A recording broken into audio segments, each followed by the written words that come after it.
सबसे पहले हम बात करते हैं जरा कोविड-19 की वैक्सीनेशन की मुहिम के हवाले से। बिल्कुल वजीर आजम, बिल्कुल बताइए। आप बताएं। पहले आप देखिए, आपने भी तो वैक्सीन लगवानी है ना। मैंने लगवानी है। मैं क्या बुजुर्गों में आ गया हूँ क्या? नहीं, पहले 65 साल से कम उम्र आपको दूसरे मरहले में लगेगी ना मेरे ख्याल है। 65 के आसपास वाले जो बुजुर्गान हैं, सीनियर सिटीजन्स। आप बताएं, मैं इस पे कमेंट नहीं कर रहा हूं। वजीर आजम इमरान खान ने आज मुल्क भर में कोरोना वायरस वैक्सीन देने की मुहिम का आगाज़ कर दिया है। चीन से साइनोफार्म जो वैक्सीन है उसकी पहली खेप पाक फ़ज़ाइया के खुसूसी तैयारे में पाकिस्तान पहुंची है। National command and operation centre की जानिब से वैक्सीन की आमद पर मुल्क भर में पहले ही एक जामे इंतजामिया हिकमत अमली को हतमी शक्ल दी जा चुकी है। और पहले मरहले में साइनोफार्म वैक्सीन सेहत आमा से मुंसलिक अफराद जैसे कि डॉक्टर्स, नर्सेज और पैरामेडिक्स और फ्रंट लाइन वर्कर्स जो हेल्थ वर्कर्स हैं, जो वैक्सीन के जो कोविड-19 के पेशेंट्स हैं उनको डील कर रहे हैं, पहले उनको लगेगी ये वैक्सीन। ओवैस बिल्कुल जी, ऐसा ही है। अच्छा, फिर उसके बाद दूसरे फेज़ में 65 साल से ज़ायद उम्र के अफराद को वैक्सीन लगाई जाएगी, जबकि उसके बाद फिर आम आवाम के लिए वैक्सीन दस्तयाब होगी। पाकिस्तान में कोविड-19 की जो वैक्सीन है वो कैसे लगवाई जा सकती है, रजिस्ट्रेशन का तरीकाकार क्या है, पूरी जो हिकमत अमली है उस हवाले से हम बात करेंगे। वज़ीर आज़म के मुआविन खुसूसी बराए सेहत डॉक्टर फैसल सुल्तान साहब हमारे साथ मौजूद हैं। अस्सलाम वालेकुम डॉक्टर साहब। जी वालेकुम अस्सलाम। डॉक्टर साहब, बहुत शुक्रिया प्रोग्राम में वक्त देने के लिए। और जाहिर है ये वो वक्त है कि जिसमें आप इस वक्त फ्रंट लाइन पर मौजूद हैं और तमाम काम जो है वो आपकी ज़ेर निगरानी हो रहा है, तो आपके वक्त की भी हमें कदर है। मुझे ये बताइए कि ये जो पूरी जो मुहिम है अब ये किस तरीके से चलेगी, इस हवाले से थोड़ा सा गाइड कीजिए प्लीज़। बिल्कुल जी, ये पूरी मुहिम जो है इसका एक बड़ा डिसिप्लिन और मुनज़्ज़म तरीका जो है बनाया गया है। कल एक सिंबॉलिक अलामती तौर पे वज़ीर आज़म के सामने हमारे एक बहुत अहम फ्रंट लाइन वर्कर हैं, उनसे वैक्सीन का आगाज़ हुआ। लेकिन आज जो बाकायदा मुहिम का आगाज़ है वो तमाम सूबाई वज़ीर आला जो हैं उनके साथ फेडरेटिंग यूनिट सब मिल के इकट्ठे आज उसका आगाज़ होगा। लेकिन ये तो है जो कि आगाज़ है। असल जो चैलेंज होता है इस तरह की बड़ी कैंपेन का वो ये होता है कि उसको ऐसे तरीके से इम्प्लीमेंट किया जाए कि वो फेयर हो, सिस्टमेटिक हो और उसमें किसी किस्म की बदनज़मी ना हो। इस हवाले से एक तो जैसे आपने बताया कि जो सीक्वेंस है वो तरतीब दिया जा चुका है। उस सीक्वेंस में सबसे अहम चीज़ तो ये है कि ये जो पहली खेप है ये front line health care workers को लगेगी, उनसे आगाज़ होगा। इसमें सूबे भर के मुल्क भर के तमाम सूबों के जो front line health care workers हैं उनकी लिस्ट एक डेटाबेस में एंटर कर दी जा चुकी है। वो सूबों ने ही फराहम की है, लेकिन वो एक सेंट्रल डेटाबेस में एक कॉमन जगह पे मौजूद है। अच्छा, अब उसके अब होगा ये कि सूबे जो हैं उनको ये डोजेज़ जो पहली डोज़ है वो भिजवा दी जा चुकी है और सबको रिसीव हो चुकी है, पहुँच गई है। अब आज जब इस मुहिम का आगाज़ होगा तो उसका तरीका ये होगा कि जो सूबे हैं वहाँ जो हेल्थ केयर वर्कर्स हैं उनका नाम अगर उस लिस्ट में है, ज़ाहिर है उन्होंने दिया हुआ है तो होगा, तो वो सीक्वेंस वाइज बारी बारी वो जो सिस्टम है कंप्यूटर का उसके ज़रिए उनको ये इन्फॉर्मेशन आएगी कि आपकी वैक्सीन फ़लाने सेंटर में फ़लानी जगह और फ़लाने वक्त पे आपने जाके लगवानी है, ताकि वो एक पहले से जान के जाएँ कि ये टाइम है और फिर वहाँ भगदड़ भी ना हो, बहुत ज़्यादा लाइन ना हो, ताकि एक सिक्वेंशल तरीके से उनको वैक्सीन लगती रहे। हमारा ख्याल ये है, मुल्क में तकरीबन 650 के करीब ये वैक्सीन सेंटर्स हैं, तो ये इसीलिए फैला के बनाए गए हैं ताकि इसमें किसी एक जगह जमघटा ना हो और शोर रश ना हो। तो जब ये आगाज़ होगा इस प्रोसेस का तो हमारा तखमीना है कि 2 से 3 हफ्ते लगेंगे ये जो मौजूदा खेप है इसको आहिस्ता आहिस्ता पूरी तरह डिप्लॉय होने में। ठीक है। अच्छा, फिर ये भी बाद जो अगली फराहमी है जी जी जी जी फरमाइए। अच्छा, मैं जो चीज़ पूछना चाह रहा था वो ये थी कि यूजुअली हम ये देखते हैं कि मुल्क के जो सरबराहान हैं वो सरबराहान भी जो है वो वैक्सीन लगवाते हैं और उस तरीके से इफ्तिताह होता है उस वैक्सीन की मुहिम का। तो क्या इमरान खान साहब को भी वैक्सीन शुरू में लगाई जाएगी और वो भी क्या इस प्रोसेस में शामिल हो जाएंगे? हमारी सोच ये थी और ये है इस मामले में, और वज़ीर आज़म की बड़ी ख़ास तौर पर ये सोच थी कि देखें, जब हमने असूल ये तय किया है कि सबसे पहले जो आगाज़ है वो front line health care worker से होना है, तो बजाय इसके कि वज़ीर आज़म को वैक्सीन लग रही हो, ये बहुत मुनासिब और बेहतर है और एग्जाम्पलरी है कि हम अपने front line health care worker को सबसे पहले प्रोटेक्ट कर रहे हैं। तो ये सिम्बॉलिकली भी इम्पॉर्टेंट था, प्रैक्टिकली भी ये चीज़ बहुत अहम है कि हम ये वाज़े करें कि सबसे पहले इनसे आगाज़ होगा। जो अपनी जान को, अपने सेहत को अपनी सेफ्टी को ख़तरे में डाल के हम सब के लिए काम कर रहे हैं। तो एक उनको वो खिराज तहसीन भी है, लेकिन ये एक्चुअल प्रैक्टिकल स्टेप भी है उनको बचाने का। उसके बाद जो जो ये मरहला आगे जाता है तो लीडरशिप की बारी भी आ जाएगी। सही। जी जी सर बताइए। तो सेकंड फेज आप बता रहे थे। तो जी सेकंड फेज़, अच्छा, जब ये जो दूसरा जो हमने बताया कि जो कोवैक्स फैसिलिटी के थ्रू, गावी के थ्रू जो आ रही है वैक्सीन, जिसको एस्ट्राजेनेका के नाम से बोलते हैं, वो जो है हमारा ख्याल है, वो मुतवक्के है कि इस माह के आखिर तक उसकी फराहमी शुरू हो जाएगी।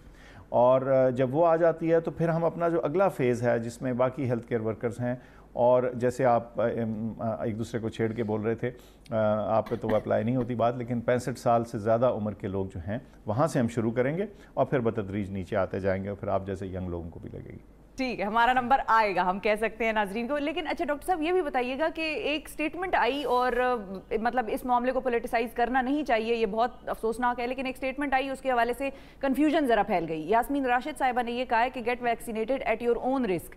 तो इससे क्या मुराद है? मतलब कि हुकूमत जिम्मेदार नहीं होगी अगर उसके कोई साइड इफ़ेक्ट्स हों, क्योंकि दवाइयों के साइड इफ़ेक्ट्स इंसानों पर हो जाते हैं, और ये एक नेचुरल सी बात है, चाहे आप कितना ही उसको मतलब कम मार्जिन उसका रखें। और बाकी ममालिक से भी रिपोर्ट हुए हैं। बिल्कुल, तो एरर की गुंजाइश तो हर जगह रहती है, ये एक इंसानी प्रोसीजर है, इंसान ने तख्लीक किया तो उसमें तो गुंजाइश रहती है। तो ये यास्मीन राशिद साहिबा की स्टेटमेंट का क्या मतलब है? देखिए जी, मेरे ख्याल से जो मैंने सुना और जो मुझे समझ आई वो ये है कि वो ये कहने की कोशिश कर रही थी कि जो वैक्सीन का अमल है वो वॉलंटरी होगा, यानी इसमें कोई ज़बरदस्ती किसी की नहीं होगी। ज़ाहिर है अगर कोई शख्स किसी वजह से कहे कि मैंने ये नहीं लगवानी, तो हम उसको ज़बरदस्ती ना कर सकते हैं, ना करनी चाहिए। यहाँ तक तो बात दुरुस्त होगी। जहाँ तक साइड इफ़ेक्ट्स की या उसका ताल्लुक़ है, देखिए किसी भी चीज़ के, किसी भी दवा के साइड इफ़ेक्ट्स पोटेंशली हो सकते हैं, लेकिन ये कितने हैं और क्या हैं इसको तयन करने के लिए रिसर्च की जाती है। ये जो फ़ेज़ 1, 2 और 3 के ट्रायल्स जिनका इतना चर्चा रहा है, आखिर उसका मकसद यही होता है कि वैक्सीन की जो सेफ्टी है और उसके साइड इफ़ेक्ट्स हैं और उसकी अफादियत, वो सारी चीज़ें सामने आ जाएं। ना सिर्फ कि ट्रायल्स हो चुके हैं, बल्कि दुनिया में लाखों बल्कि करोड़ों डोजेज़ लग चुकी हैं और सेफली लग चुकी हैं। तो इसलिए मेरा नहीं ख्याल कि इसमें कोई ऐसी परेशानी की बात है। कुछ साइड इफ़ेक्ट्स बड़े नेचुरल से होते हैं, कॉमन होते हैं, बाजू में दर्द होना जहाँ वैक्सीन लगी है, थोड़ा बहुत बुखार होना, कुछ एक्स एंड पेन्स, दर्द वगैरह, तो ये चीज़ें एक आध दिन में ठीक हो जाती हैं। अब जब आप इस चीज़ को तोलें, इस हल्के से साइड इफ़ेक्ट को तोलें इस चीज़ के बरक्स कि ये बीमारी हमारे साथ क्या करती है और कितना ख़तरनाक मामला करती है और कितनी नौजवान और बुज़ुर्ग लोग हमारे जो हैं इससे गए, तो इसमें फिर वाज़े हो जाता है कि ये वैक्सीन ज़रूर लगवानी चाहिए। ये भी मैं आपके वसातत से बता दूं कि देखिए, जहाँ लाखों करोड़ों वैक्सीन लग रही हों, वहाँ इंसिडेंटल दूसरे वाक़यात और चीज़ें भी होती रहती हैं। तो हमारे मीडिया जो है वो भी जब रिपोर्ट करेगा तो हमें थोड़ा इस सीरियसनेस को देखना होगा कि एक दो मुख्तलिफ अनरिलेटेड चीज़ों को ना जोड़ा जाए। तो डॉक्टर साहबा का स्टेटमेंट जो था वो मेरा ख्याल थोड़ा सा मिस इंटरप्रेट हुआ। उसका मकसद सिर्फ इतना था कि ये ज़बरदस्ती नहीं होगी और इसके जो साइड इफ़ेक्ट्स हैं वो आमतौर पे अमूमी किस्म के हैं और कोई उसमें ख़ास ऐसी परेशान होने की ज़रूरत नहीं। अगर आप मेरा मैसेज समझें या मेरा जो पैगाम होगा वो तो ये होगा कि हमें बतौर मुआशरा और बतौर फ़र्द ये हमारी जिसे कहते हैं बेहतरी में होगा कि हम इस वैक्सीन को अडॉप्ट करें और लगवाएं। और जब मेरी बारी आएगी तो मैं भी लगवाऊंगा। आप भी लगवाएंगे, ठीक है, बिल्कुल। और एक और चीज़ कि इसके हवाले से भी बता दें कि अब कौन सी वैक्सीन के मराहिल रह गए हैं और कहाँ कहाँ आप लोगों ने ऑर्डर्स प्लेस कर दिए और आगे आने वाले फेजेस में कहाँ से कौन कौन सी वैक्सीन पाकिस्तान और कितनी आनी है ये भी बता दीजिएगा कि अभी कितनी है और अब कितनी आनी है।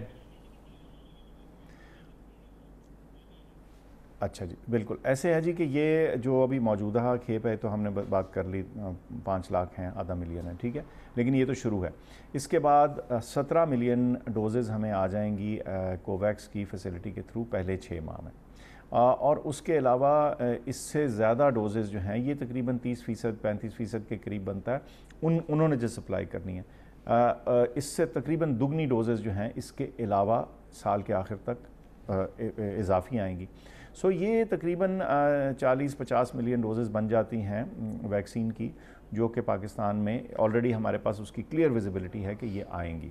इसके अलावा अगर इसमें कोई गैप आता है, कोई कमी आती है, तो हमारे पास दीगर ऑप्शंस मौजूद हैं। आपने सुना एक वो चाइनीज़ वैक्सीन है कैंसाइनो जिसका ट्रायल चल रहा है, नेचुरली वो ट्रायल मुकम्मल होने को है या हो चुका है और उसके जो इब्तदाई रिज़ल्ट्स हैं सामने आ रहे हैं, अगर वो मुस्बत साबित होते हैं तो वो भी हमारे पास उसकी भी मिलियंस ऑफ डोजेज़ हासिल करने का हमारे पास रास्ता और हक है और इंशाल्लाह वो भी किया जा सकता है अगर कोई गैप आता है। इसी तरह आपने सुना होगा कल स्पुतनिक जो रशियन वैक्सीन है उसके रिज़ल्ट्स भी, नताइज भी सामने आए और अच्छे हैं। तो इसलिए इंशाल्लाह मुझे उम्मीद है कि इस साल गर्मियों तक वैक्सीन्स की वाफिर फराहमी होगी, मिकदार मौजूद होगी ग्लोबली इंशाल्लाह और पाकिस्तान में भी होगी और हमें इसमें कोई परेशानी की ज़रूरत नहीं, बल्कि मैं समझता हूँ कि ये ज़रा शुरू का फ़ेज़ गुजर जाए तो शायद हमें ये ज़्यादा बात करने की ज़रूरत हो कि जिन लोगों को कोई तहफ़्फ़ुज़ात हैं, कोई परेशानी है या कोई हेजिटेशन है वैक्सीन की, उनको समझाने की ज़रूरत पड़ेगी कि भाई देखें ये हम सब के लिए अच्छी है।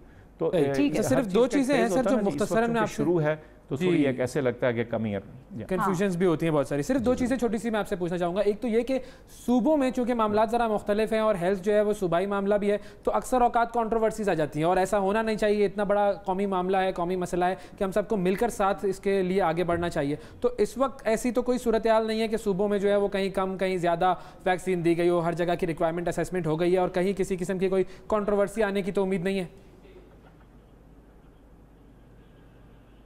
उम्मीद करते हैं जी बिल्कुल कोई कंट्रोवर्सी नहीं होगी। उसकी वजह बड़ी सादी, वो ये है कि हमने सूबों को ये राइट दिया कि डेटाबेस में अपने नाम भरें। हमने नहीं भरे, सूबों ने दिए और सूबों ने जो नाम भरे उसी के तनासिब से उनको डोजेस गई। बिल्कुल बहुत फेयर और एक्विटेबल और जिसे कहते हैं ना मुनसिफाना, जैसे कल वज़ीर आज़म ने कहा मुनसिफाना इसकी तकसीम हुई है। ठीक है, और ये भी बताइएगा कि जो नंबर है जिस पर लोगों ने रजिस्टर करना है वो अगर आप हमारे नाजरीन के लिए बता दें कि जब उनकी वैक्सीनेशन का मरला है तो वो किस नंबर पर रजिस्टर करें, और जहां पर टेक्नोलॉजी नहीं है या फ़ोन लाइंस का या इंटरनेट का मसला है तो फिर वहां पर क्या होगा? अच्छा, एक वो नंबर वही है लेकिन उसको अभी एक्टिवेट हमने नहीं किया जनरल पॉपुलेशन के लिए। आज से वो जो front line health care workers हैं उसके लिए वो काबिल इस्तेमाल हो जाएगा एक सर्टन टाइम के बाद, लेकिन जो हमारे पॉपुलेशन एट लार्ज है, यानी जैसे हमने कहा कि 65 साल से उम्र से शुरू करेंगे, तो वो वाला मामला अभी तब शुरू होगा जब वो एस्ट्राजेनेका वाली वैक्सीन हमारे पास आ जाएगी। देखिए इसको शुरू करने का कोई फ़ायदा नहीं जब तक वैक्सीन हाथ में ना हो, तभी हम उसकी अपॉइंटमेंट्स देना शुरू करेंगे।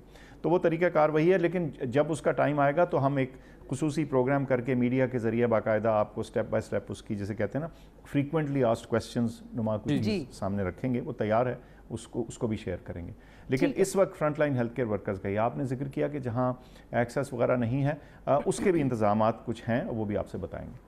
ठीक है। और डॉक्टर साहब फाइनली कोविड के ट्रेंड्स पाकिस्तान में अब क्या बताते हैं? आने वाले महीनों में, हफ्तों में ये बढ़ रहा है, कम हो रहा है या एक स्टैटिक सूरत हाल है? अच्छा देखिए जी, पहली लहर के बारे में हमें सब पता, समर में आई, गर्मियों में खूब ऊपर से गए नंबर्स और हम बहुत परेशान हुए और हमारी अमवात हुई और हेल्थ केयर सिस्टम फिलअप हुआ, सब हम उसके थ्रू गुजरे। शुक्र है हमारी हिकमत अमली जो है उसको कुदरत ने रिवॉर्ड किया और बेहतर सिचुएशन होगी। फिर चंद हफ्ते पहले अक्टूबर में जाके फिर ये मामला फिर से ऊपर चढ़ना शुरू हुआ, तो दूसरी लहर का जिक्र हुआ।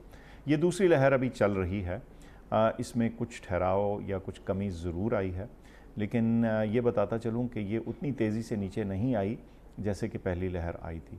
तो ये तमाम एहतियाती तदाबीर का दामन अभी नहीं छोड़ना। उसकी वजह यह है कि ये वैक्सीन्स तो कई, जैसे हमने अभी बात की, कई महीने, हो सकता है 1 साल लग जाए अपनी पॉपुलेशन को प्रोटेक्ट करते हमें लगाते।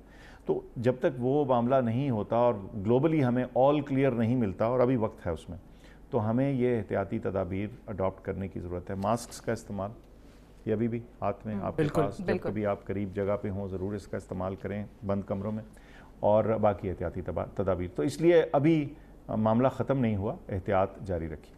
बहुत शुक्रिया अदा करेंगे डॉक्टर फैसल सुल्तान साहब आपका, आपने वक्त दिया और कोविड-19 के हवाले से जो तमाम मामला थे उनकी मालूमात आपने हमारे नाजरीन तक फराहम की। बहुत शुक्रिया अदा करेंगे।